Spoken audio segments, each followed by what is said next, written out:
So welcome to Games Programming. Week one of Games Programming is game design. So I was going to talk you through really what week one's all about. So the first thing I've asked you to do in the lab was to play at least 3 non-computer games. So that can be a card game, a board game, parlour game for want of a better term, party games sometimes they're called, anything that's not on a computer. And the reason for that is what we're really trying to do this week is think about how do you break down games and analyse games. Modern computer games tend to be quite complex, but not all. You get some mobile games that are not. But in the main, they're quite complex beasts. Whereas, by the very definition of a traditional game and having a fairly short, usually, set of rules, they're quite a lot easier to analyse. I always say start with the easy and then work to the hard. So we're going to start on the traditional games in the lab, learn how to analyse those, and only then move on to computer games. When I say computer games, some of you may not game a lot, absolutely fine. Others of you may be quite hardcore gamers. Please try and play a game that you would not normally play. What you're trying to do is push yourself slightly out of your comfort zone, because then you'll really think about what you're doing and you won't really if it's a game you're used to. So, one thing I always tell my students is that I try and make sure that I do everything I ask them to do. Okay, I try and never ask them just to do something that I wouldn't do. So every year before this module starts, I try and play a game for the first time. Yesterday, I tried to play Fortnite for the first time and I placed third, which I was quite pleased with. I have to admit, mainly by hiding in a tree, but it was still quite interesting to place third. And I'm quite pleased that I've played a game that's so huge at the moment and really thought about how that game operates and maybe why it's become so large. Interestingly, I didn't really enjoy it. Having said that, part of being a good game designer is thinking, okay, I didn't enjoy this. Why are other people enjoying this? Why has this game been quite so big? And the way we do that is we try and break the game down into its constituent parts. There's really two sides of this. There's the objective side of us. There's the scientist who says, okay, I'm going to work this out, and ideally in an ideal world, when we take the objective viewpoint, we would all have exactly the same results at the end. In reality, we're not robots. We bring different life experiences, different game experiences into the arena. And so we do end up with very slightly differences even when we try and be as objective as we can. Then there's a subjective view. Now this is probably something you're a lot more familiar with. This is like reviewing games. This is saying, okay, I don't like this game. This is how you feel and what your feelings are about the game.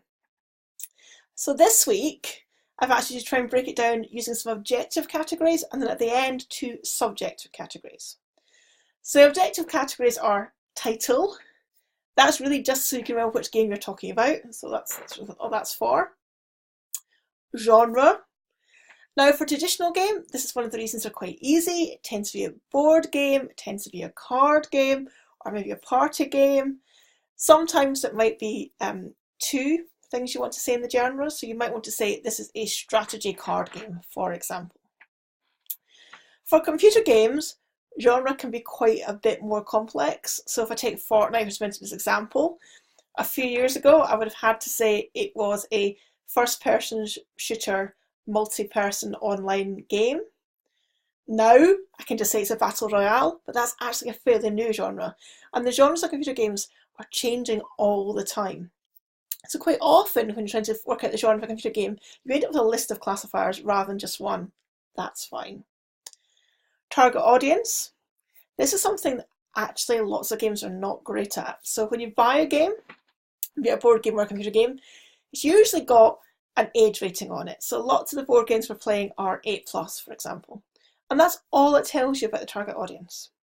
Now in actual fact, when you're classifying a target audience for games, there's lots more of that to think about. Is this for people who are used to playing games? Is this something for beginners, or is this something for people who play games a lot? And it's also actually quite a lot of disability type things to think about. So for example, if you're colour vision deficient, can you play these games? And lots of games do rely quite a lot on colour. Then you've also got to think about the sort of older side of adult side of things as well. Is there a point where this no longer becomes fun? Is it just a children's game for, say, 5 to 8 years old, and when you get to 8 it's just easy and not fun? Or is it really 5 plus? When we come to look at ethics in a few weeks' time, we'll look a bit more at target audience. Platforms. So for traditional games, there really isn't a platform. For your computer games, you're really thinking, is this mobile, is this PC, is it console, does it run across multiple platforms? Because that changes the way the game feels quite a lot. The big idea or concept is the one sentence that the person was thinking about when they created the game. Okay, so it's the, I want to create a game that does B. So some people in the lab today were playing Cards Against Humanities, and I said, I want to create a party game that is for people with a sense of humour. That's the sort of idea for the big idea and concept. Unique selling points. What makes that game unique compared to other games? And this is where, even though we're trying to be objective as possible, a bit of our biases come in. Because what I think is unique might be different to what you think is unique, so you've played different games. So really try and think about that, and maybe compare with some other people who play the same game and see, oh, you thought it was unique, okay, I thought this was unique, and see why you've got those biases. Play mechanic, how the game was actually played, the game's summary, kind of a summary of actual gameplay and maybe the narrative if there is a narrative. And that's your end of your objectives. Then you've got your subjective things, which are what's good about the game, what can be improved about the game, how do you feel about the game, does the game frustrate you? This is sort of the emotional stuff that's very personal just to you. So you're going to do that, so you'll learn how to break down games. And the next part of this week is really about getting an idea for your own game.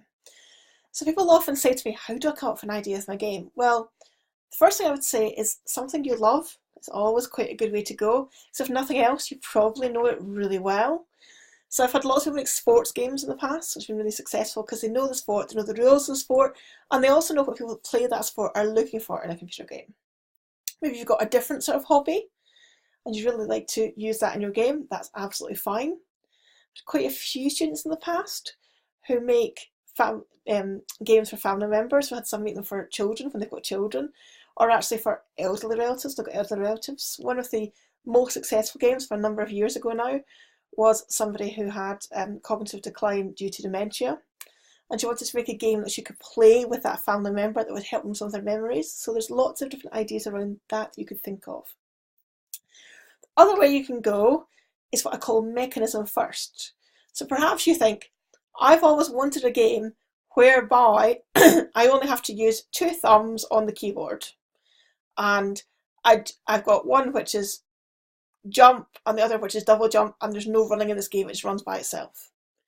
Just completely off the top of my head. But perhaps it's a mechanism you think, I've never seen this in games, I'd really like to see this in games. And you start with that and then you build a game around it. It's another way you can think.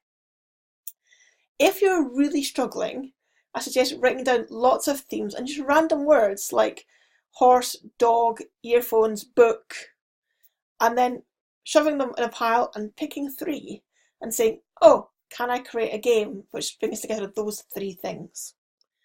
Sometimes works for people, sometimes doesn't, but it's just a way of trying to get out of your comfort zone and think a bit broader. There's also some books which I think can be really useful when it comes to coming up with your game. So the first one's A Theory of Fun by Ralph Koster, and he really thinks about how do my children learn, and they found that a lot of fun, so how do I use that within game? So it's a really interesting book, especially if you're interested in making educational games. Then there's a game designer's playlist. So this is games that they say every designer needs to play. So there's about 100 games in the book, and they explain what the game is and why you need to play it. And it's really interesting, particularly to see different game mechanics and to see how games have changed over time if you're interested in making a retro game. The third one is The Art of Game Design. So this is a book of lenses, a book of questions you can ask about your game design. And just looking through these questions can often just lead you to think deeper about your ideas and to create more depth in your ideas. All of these books are currently available through the library, so there's no need to go out and buy them. So hopefully by the end of this week, you should have played lots of games. I bet you never thought a lecture would tell you to do that. Have an idea, or some ideas even, what your game you might make. It doesn't have to be one idea that's pinned down at this point. Really, this is blue sky thinking about the sort of thing that you might like to do. You should start to think about how it breaks down into component parts. Make sure there's no flaws with the component parts. Make sure your game's mechanism makes sense. Make sure you thought through what device it's going to be on or why, and all those sorts of things. You won't have that completely pinned down at the end of this week, but just know that these are the sorts of categories we're going to be thinking about going forward. Another thing people find really useful is, can you make a paper prototype? So if it's a platformer, can you draw out the level and just have a little person that you move around so you can see kind of how it's going to work? If it's a puzzle game, can you actually make a prototype of the puzzle? These paper prototypes are actually really useful just to start getting people to actually play your game and think, does this look fun? Can you see any obvious flaws? Just to start getting some feedback from your peers. Okay, that's the end of week 1. I very much look forward to seeing you in the seminar, and I hope that you have fun.